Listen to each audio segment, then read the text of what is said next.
Mr. Marston, I've been hearing about your plans. Have you, Miss McFarland? Yes, from Lee Johnson. To settle here and build a life for yourself. I'm afraid those aren't my plans. See, I already have a life. Well, I had one, and I'm trying to reclaim it. Or maybe what you could say is I had two, and I'm trying to end one of them so the other can survive. You do so love to talk in riddles, Mr. Marston. Do you do that, I wonder, as a substitute for having anything interesting to say? Probably, Miss McFarland. Oh, call me Bonnie, you fool. Call me Bonnie. Miss McFarland, I'm married. I have a son. I had a daughter, but she died. Years before that, I rode in a gang. We robbed banks, trains, held people ransom. We killed people we didn't like. Bill Williamson was in that gang.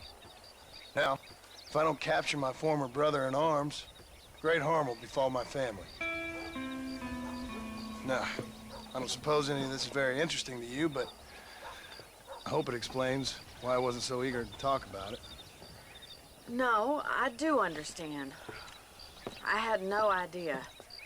You poor man. Even in this new country, memories don't really fade. My father was an illiterate Scot born on the boat into New York.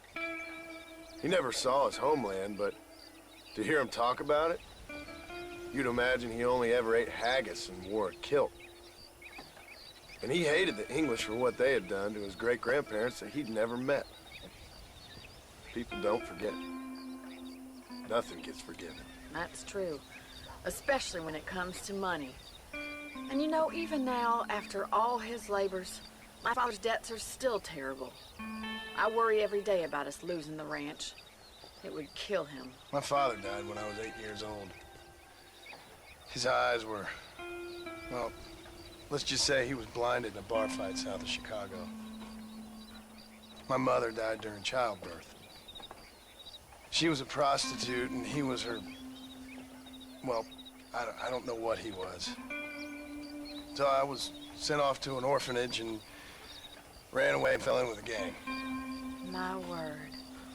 What a difficult life you've lived. The leader of the gang taught me how to read, taught me how to see all that was good in the world.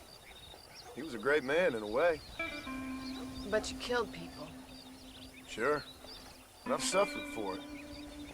And that's the life I left, or tried to leave. Said too much, Bonnie.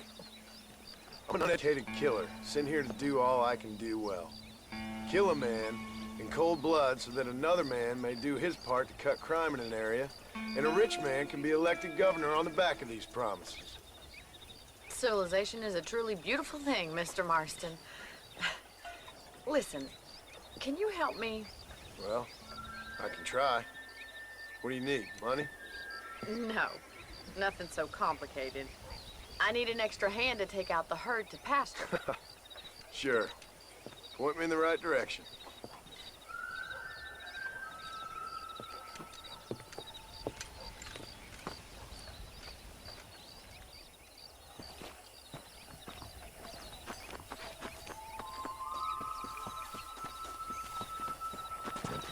Right. Are you ready to learn how to herd some cows?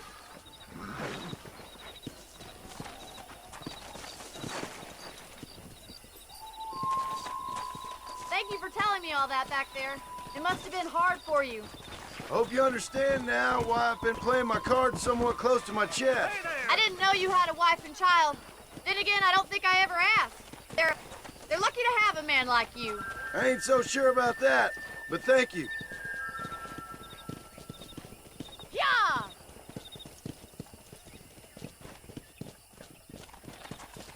Good to see you, Miss McFarland. Whoa! Come on, boys. Come on. Stay behind them, Mr. Marston. Yeah! Nice job, Mr. Marston. These guys. Bring the cows down the road. Pretend you know what you're doing. Look at the cow. Easy. Ain't that hard, is it? I see. Come on, you dumb heifer.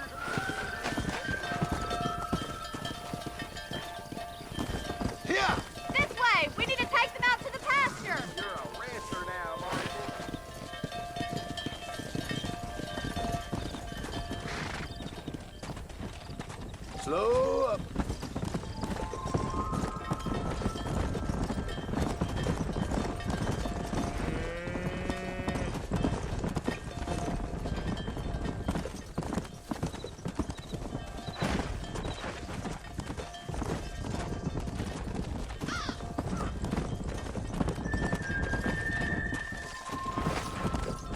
Go! Keep going, Mr. Marston. Nearly there. He's just showing off now.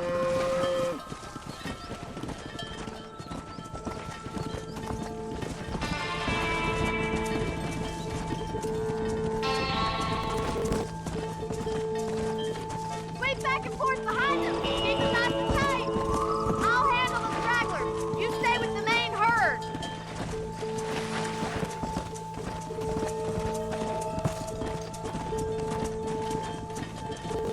Keep it moving. Come on! Whoa! Nearly there, Mr. Marston. I want to say you're a natural herd. Come on, Miss Martin, you can do better than that.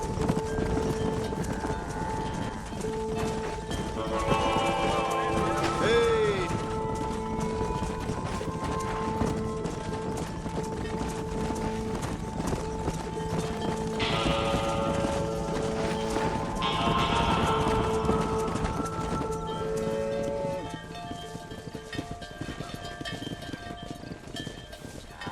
You're not bad with the herd.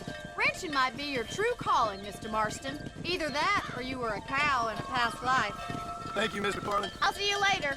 I have work to do back at the ranch.